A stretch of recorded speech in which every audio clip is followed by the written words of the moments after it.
Welcome to lecture number 7.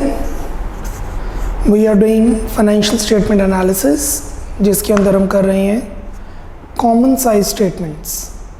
How to make a common size balance sheet we have already done. Now we are doing common size income statement. Common size balance sheet में हमने जो common base लिया था वो था balance sheet total, मतलब या तो total assets या टोटल इक्विटी एंड लाइबिलिटीज, मतलब balance sheet total is the base. Income statement profit and loss में जो हमारा बेस रहेगा वो होगा revenue from operations. We will take base revenue from operations. Let's start with the question. Question number 11th. Question number 11th.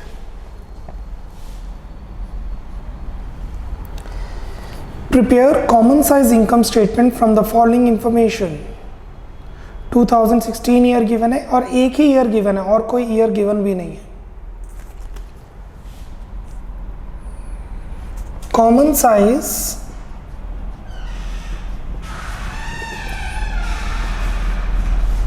Income statement या आप common size statement of P and L भी लिख सकते हैं.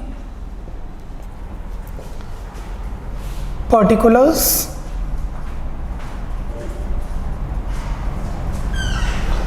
Note number की कोई requirement नहीं होती.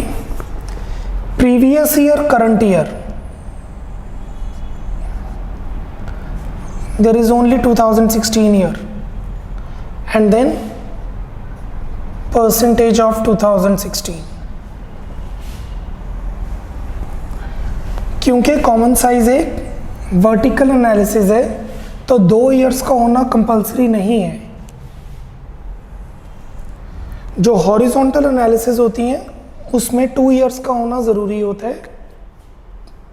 अभी 2 इयर्स का होना रिक्वायर्ड नहीं है, 1 ईयर ही गिवन है. सबसे पहले हमारे पास होता है रेवेन्यू फ्रॉम ऑपरेशंस.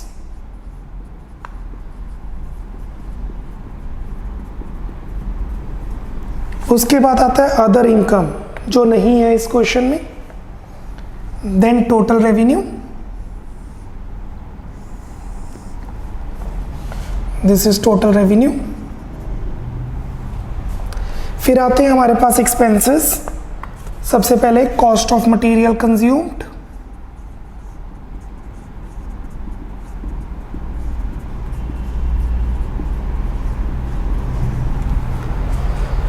उसके बाद purchase of stock in trade, then change in inventories, इस क्वेश्चन में कुछ भी नहीं है. Then employ benefit expenses,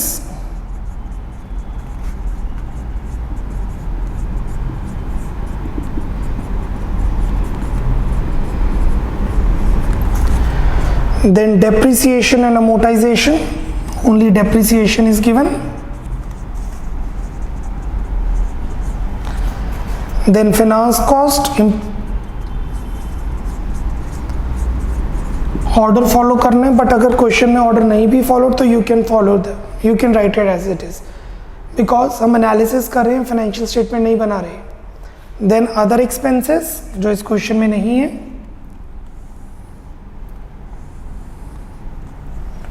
total, this is total expenses.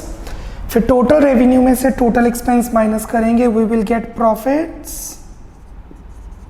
Before tax less tax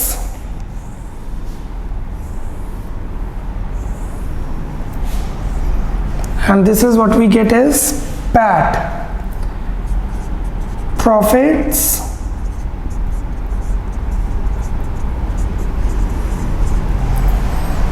after tax.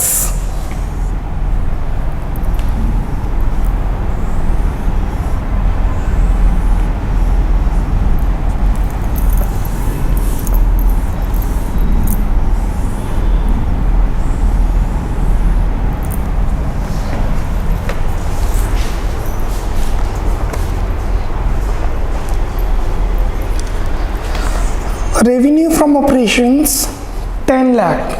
पहले अमाउंट्स को ही फिट इन करते हैं. अदर इनकम नहीं है, तो रेवेन्यू फ्रॉम ऑपरेशंस ही टोटल रेवेन्यू आ गया 10 lakh. Cost of material consumed 60% of revenue, 10 lakh का 60% 6 लाख, 10 लाख 6 लाख, मतलब 4 लाख का ग्रॉस प्रॉफिट हो गया। 10 लाख के गुड्स बेचे, 6 लाख सामान बनाने में खर्च हुआ, तो according to the data available 4 lakh is gross profit. Employ benefit expenses 30% of cost of material consumed, इसका 30%, 6 लाख का 30%, 1,80,000। Depreciation 40,000। Finance cost 15% of cost of material consumed, 15% of this 90,000. So 10 lakh is revenue from operation, cost of material consumed is 60% of 10 lakh, 6 lakh. Employee benefit expenses 30% of 6 lakh, 1,80,000. Depreciation and amortization expenses is 40,000. Finance cost is 15% of 6 lakh, that is 90,000. Total 6, 7, 8, 20, 9, 10. Let me check once. The total expenses are 9,10,000. Now what is PBT, profit before tax? Profit before tax is 10 lakh minus 910, 10 lakh minus 9,10,000। तो हमने profit कमाया tax से पहले 90,000, 90,000। Tax 40%, 40% of what? Tax हमेशा PBT पर लगता है, tax before tax percentage and then profit after tax. So 40% of this 90,000 का 40%, 36,000 टैक्स पे किया और बाकी 54,000 पैट, प्रॉफिट आफ्टर टैक्स। ये कभी गिवन नहीं होता, ये हमेशा इस वैल्यू पर ही कंप्यूट रहता है। परसेंटेज हम बना रहे हैं common size income statement. So how to find percentage? The respective amount divided by total, वो तो बैलेंस शीट था, revenue from operations into 100, percentage is equal to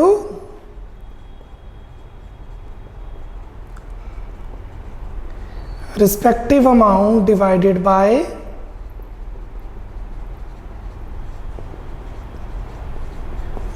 revenue from operations into 100. So 10 lakh divided by 10 lakh into 100, 100, 10 lakh divided by 10 lakh into 100, 100, 6 lakh divided by 10 lakh into 100, 60, 1,80,000 divided by 10 lakh into 100, 18, 40,000 divided by 10 lakh into 100, 4, 90,000 divided by 10 lakh into 100, 9, 9,10,000 divided by 10 lakh into 100, 91, 90,000 divided by 10 lakh into 100, 9, 36,000 divided by 10 lakh into 100, 3.6, 54,000 divided by 10 lakh into 100, 5.4.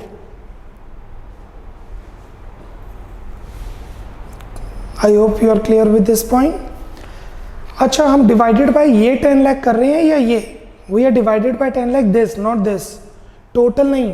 कहने का मतलब है अगर इस question में other income होती 5,000, अगर इस क्वेश्चन में अदर इनकम होती 5,000 तो टोटल होता 10 लाख 5,000। तो हम डिवाइड 10 लाख 5,000 से नहीं करते, 10 लाख से ही करते। क्या इस कंपनी में इन्वेस्ट करना बेटर है? हर 100 रुपए के पीछे 5.4 का प्रॉफिट हो रहा है। अगर आप इस कंपनी में 100 रुपीज इन्वेस्ट करेंगे तो आपको 5.4 का प्रॉफिट मिलेगा। तो अगर आपको एफडी पर 7% मिल रहा है तो इस कंपनी में इन्वेस्ट करने की जरूरत ही नहीं है। फिक्स्ड डिपॉजिट एफडी 8% दे रहा है और रिस्क भी नहीं है और बहुत कम रिस्क है, जबकि ये बैंक आपको ये कंपनी सिर्फ 5.4% का प्रॉफिट दे रही है और रिस्क भी पूरा है क्योंकि इक्विटी में इन्वेस्ट करेंगे, आप शेयर्स में इन्वेस्ट करेंगे। सो दैट बेटर, अगर 5.4 से कम मिल रहा है तो this company is better to invest it, otherwise not. This is how will make the common size income statement. जैसे पहले बताया, डिवाइड करेंगे रेवेन्यू फ्रॉम ऑपरेशन से। Moving to question number 17th. Moving to question number 17th.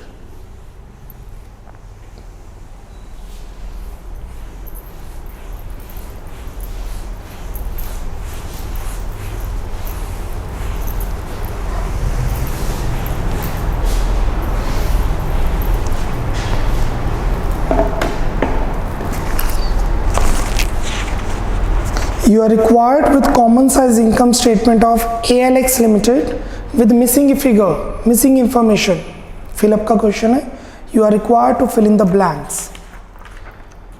काफ़ी कुछ missing है और काफ़ी ज़्यादा डेटा गिवन है। सो डेटा को कंप्लीट कीजिए।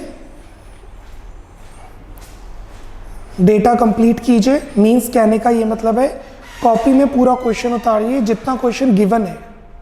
I am doing on the board, you do in your copy. यहाँ पर सम करने की जरूरत नहीं, आपके नोट्स प्रॉपरली मेंटेन होने चाहिए। मैं हर मेथड के 2-2 क्वेश्चंस तो करवा रहा हूँ, do it properly that only. So complete your notes. शुरू करते हैं question. I am giving you time, जितना क्वेश्चन गिवन है उतना एज इट इज कॉपी में उतारिए। जो ब्लैंक है उस पर ब्लैंक मत डालिएगा बिकॉज हमने वो भी करना है। Common size income statement of Alex limited.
No, it seems to be very interesting question. We have recorded everything what we do have and काफ़ी चीज़ें हमने कंप्यूट करनी है.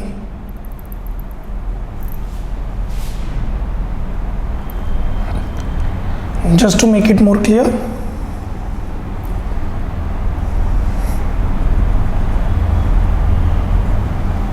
you need not, because आप स्केल्ड रजिस्टर पे कर रहे होते हैं.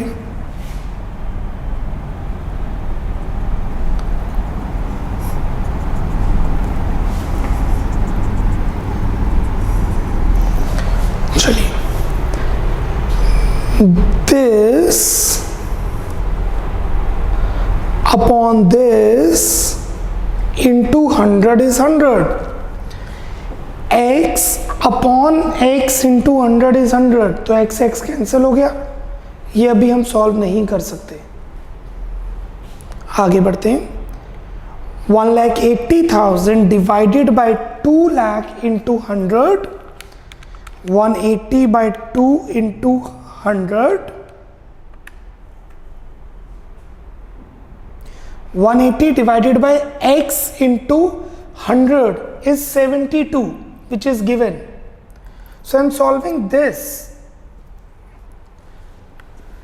1,80,000, this is working note. 1,80,000 divided by x into 100 is 72. Respective value divided by revenue from operations into 100 is 72. So after solving, we get 2.5 lakh, 2,50,000. So this is 2,50,000. 7,500 divided by 2,50,000 into 100, 3. This upon 2,50,000 into 100 is 2. This divided by 2.5 lakh into 100 is 2. So x upon 2,50,000 into 100 is 2. That would be 2.5 lakh का 2%, 5,000. Total expenses एक बार verify कर लेते हैं. 1,80,000, 7,500, 5,000 और 7,500 is 2 lakh. 2.5 lakh का revenue, 2 lakh का खर्चा. How much is profit before tax? 50,000. Profit before tax is 50,000.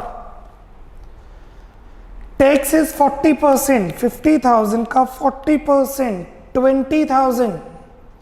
50,000 में से 20,000 गया टैक्स, तो कमाया 30,000, जो अपने पास रखेंगे या शेयर होल्डर्स को डिविडेंड की फॉर्म में देंगे.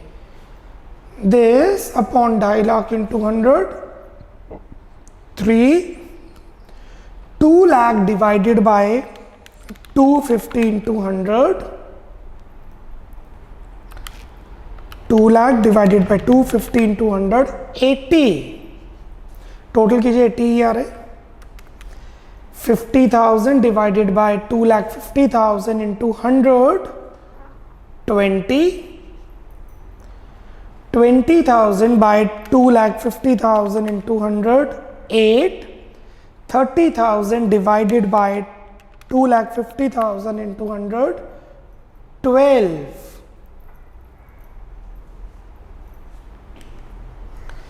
हम 2016 को सॉल्व कर चुके हैं. फॉर्मूला यहाँ पे लिख देते हैं, मेंशन कर देते हैं. Percentage is equal to respective amount divided by revenue from operations उसी साल का into 100. Now we'll do the similar for 2017. This upon 3,12,500 into 100 is 69.6. X upon 3,12,500 into 100 is 69.6. 2,17,500 2,17,500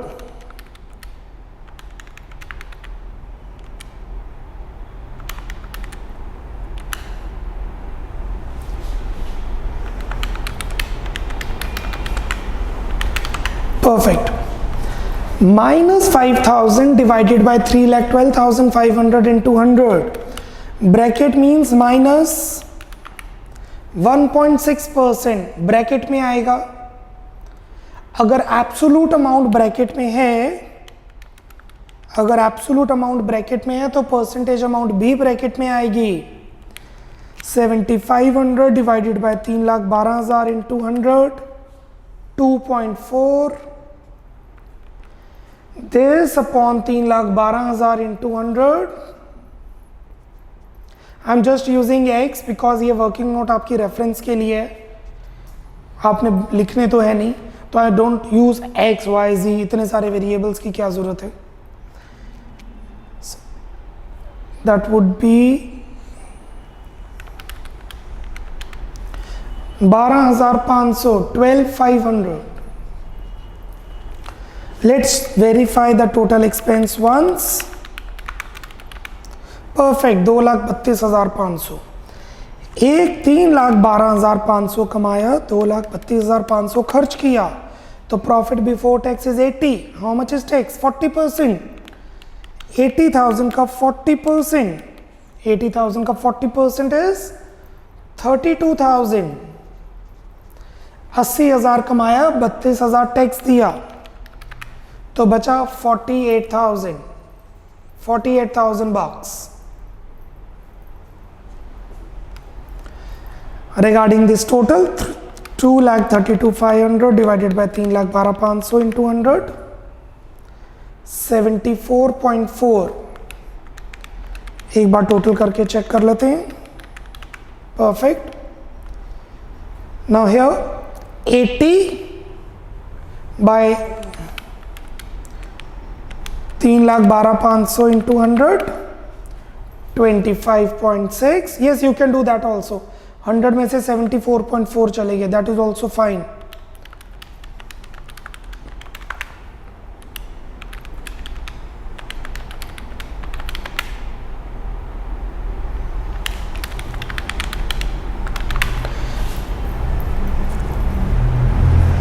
अगर एनालिसिस की जाए तो ये कंपनी अच्छा काम कर रही है. आई रिपीट, अगर एनालिसिस की जाए तो this company is doing better. 12% से वो 15% पे आ गई है.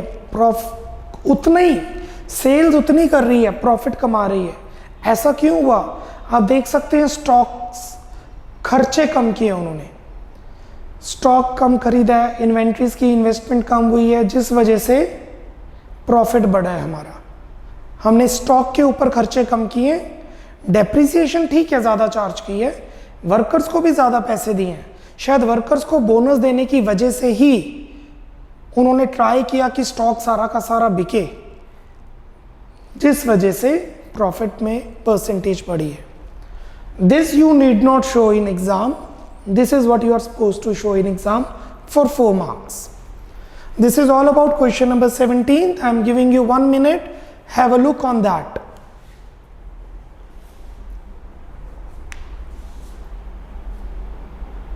Thirty seconds, not more than that, because simultaneously आपने साथ साथ नोट्स कंप्लीट किए हैं.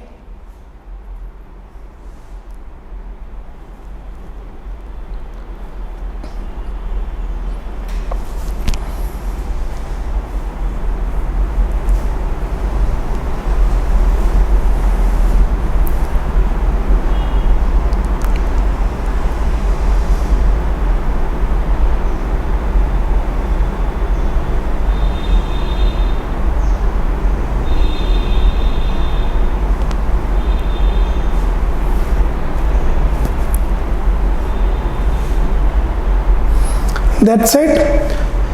Let's move to page number 14. Let's do one theoretical question now.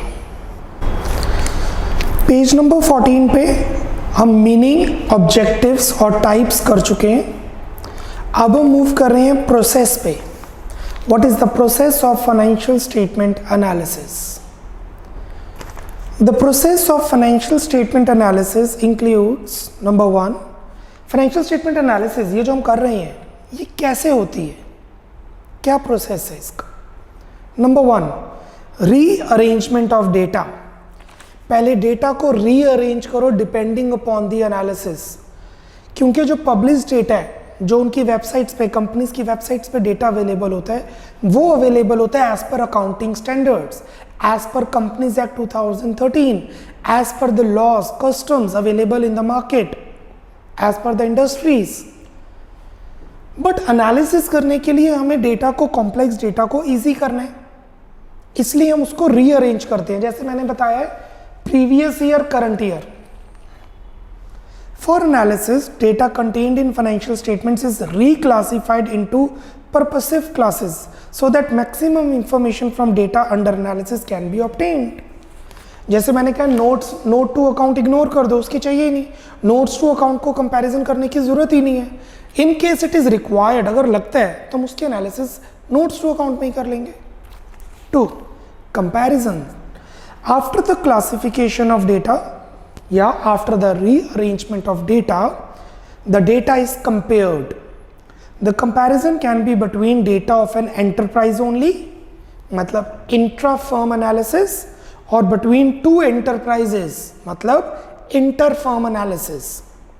Comparison helps to ascertain the growth in the enterprise and also its relative position in the industry. Third, analysis. After rearrangement and comparisons, we'll do the analysis. Here, analysis of comparative financial data is carried out with reference to financial features like profitability, solvency and liquidity. Analysis मतलब सोचना कि ठीक है हमारा profit बढ़ गया तो ये कंपनी अच्छा काम कर रही है. This is analysis. Now interpretation. ये प्रॉफिट क्यों बढ़ा, कैसे बढ़ा, लेट्स फाइंड आउट. प्रॉफिट बढ़ना इज बेटर, बट रीजन, और अगर प्रॉफिट कम हुआ तो रीजन फाइंड आउट करो, उससे पॉलिसीज बनाओ. ठीक है, प्रॉफिट हमारा कम हो रहा है, फॉर एग्जाम्पल हमारा प्रॉफिट कम हो रहा है, क्यों कम हो रहा है? बैड डेट्स बहुत ज्यादा है. ठीक है, क्रेडिट पे सेल्स बंद कर दो करनी, या कैश डिस्काउंट ज़्यादा देना शुरू कर दो ताकि क्रेडिट सेल्स कम हो, बैड डेट्स कम हो. Interpretation. In this step conclusions are drawn on the basis of comparisons and analysis is presented in the form of reports and suggestions. So what is the process of financial statement analysis? First, rearrangement of data depending upon the requirement, then comparisons, then analysis, and then interpretation. Moving to uses of financial statement analysis. ये analysis की क्या जरूरत है, इसमें हम objectives को भी mention कर सकते हैं. The uses associated with financial statement analysis are security analysis. It helps the investors to know whether the firm is fulfilling their expectations with regard to payment of dividend, capital appreciation and security of money. Investors को की security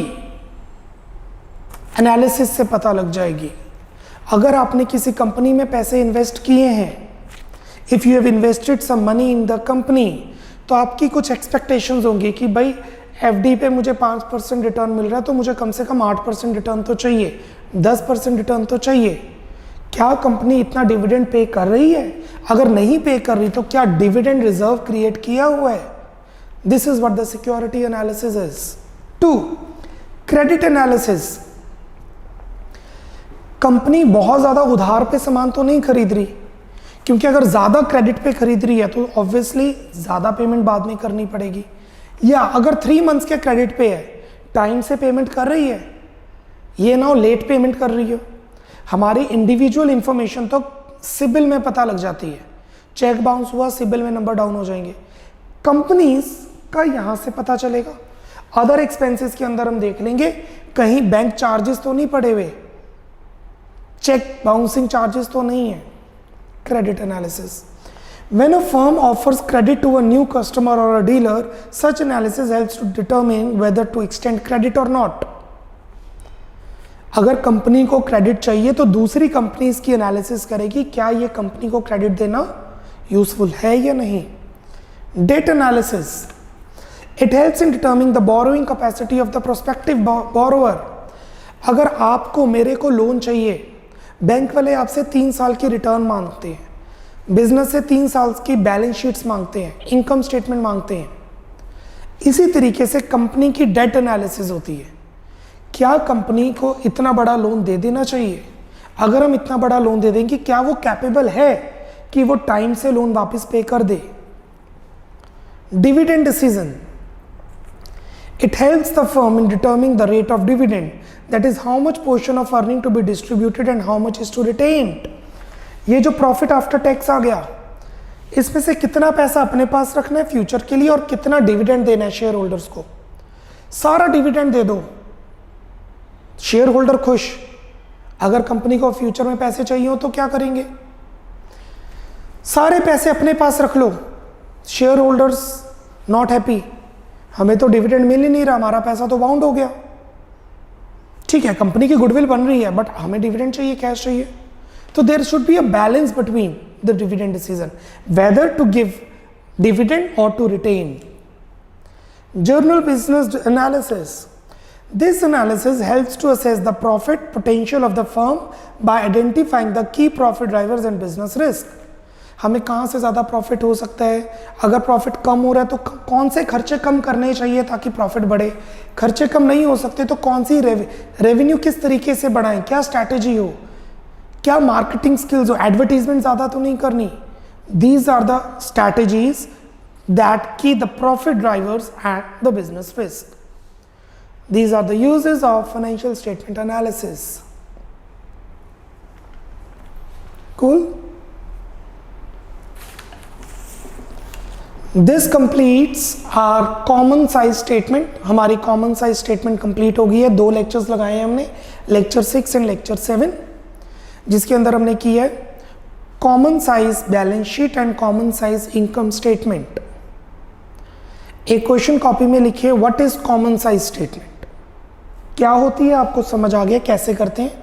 अब मैं आपको definition लिखवा रहा हूं what is common size statement, जिससे हमारी पहली एनालिसिस कंप्लीट हो चुकी है। द फर्स्ट टूल और technique for the analysis, write down in your copy what do you mean by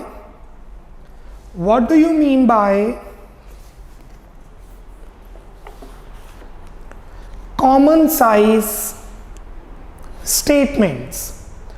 What do you mean by common size statement? लिखिए, write down common size financial statement। common size financial statement is a tool or technique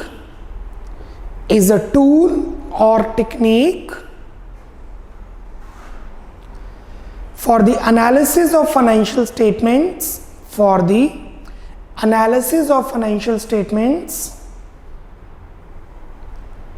in which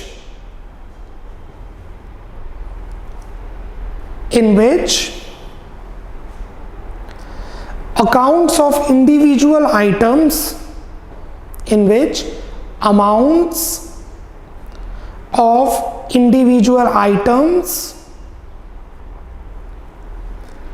of balance sheet and income statement, of balance sheet or income statement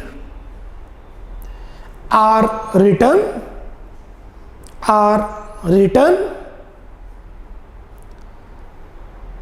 and then converted into percentages with a common base, and then converted into percentages taking a common base. Full stop. Common base is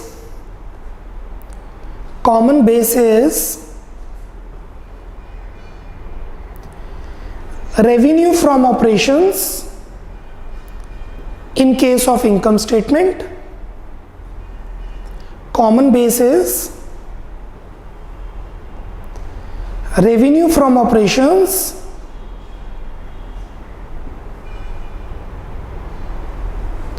in income statement, whereas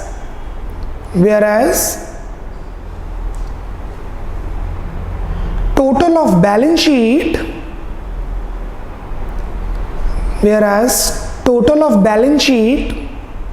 in case of balance sheet, full stop. It is a vertical analysis. It is an example of common size statement. Vertical analysis होती है, हम ऐसे calculations करते हैं ना, this by this into 100, this by this into 100. So it मतलब common size statement. It is an example of vertical analysis. Full stop. Now we will move to comparative statements, and again in comparative statements we have two: comparative balance sheet and comparative income statement. I guess 2 more lectures we have. In lecture number 8 we'll start comparative statements. Keep studying. Bye bye.